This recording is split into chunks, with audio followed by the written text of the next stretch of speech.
Look, human beings, we can't help ourselves but compare ourselves to others. And comparison is the deadliest thing we can do to ourselves, because we will always come up short. And Right. all it does is exaggerate all of our insecurities. It's okay to enjoy other people's success, but you let them live their lives and you live your life. Oh, and by the way, they're curating their social media. That's not really their life. And so you're making decisions based on how you feel, based on their curated things. I know, I've talked to so many millennials. I know somebody who's out of work, really depressed, and yet she goes and does all these things so she has the appearance of this amazing, successful life.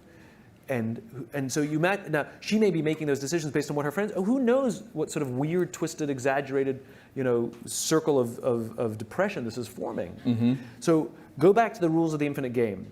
Your friends are there to admire.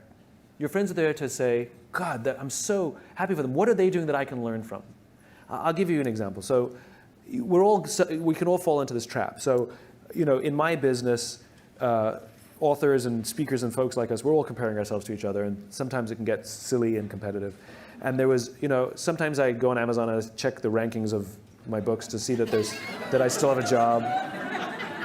And now and then there was this one author who I hated for no reason. He's very smart. His work's incredibly good. He's incredibly well respected. I respect him, but I hate him. And I would check the rankings of his books.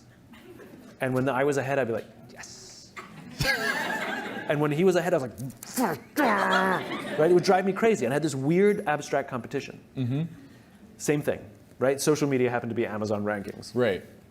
And I would check in all the time. I'd always check in, mine, his, nobody else, just mine and his.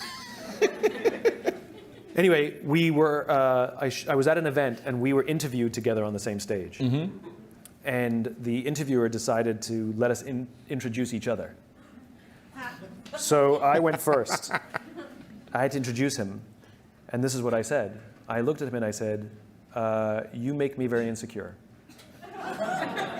I said, because all of your strengths are all of my weaknesses. And every time I see you do well, it just reminds me what I'm bad at.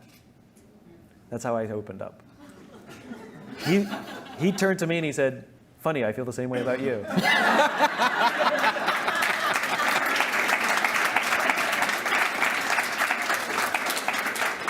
And now we love each other.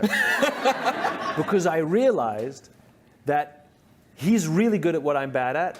So by me getting to know him and really learning to love him, I'm realizing I'm getting better at those things.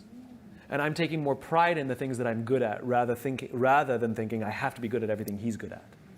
Right? So it's healthy to grow our own strengths and rather than be intimidated by the strengths of others.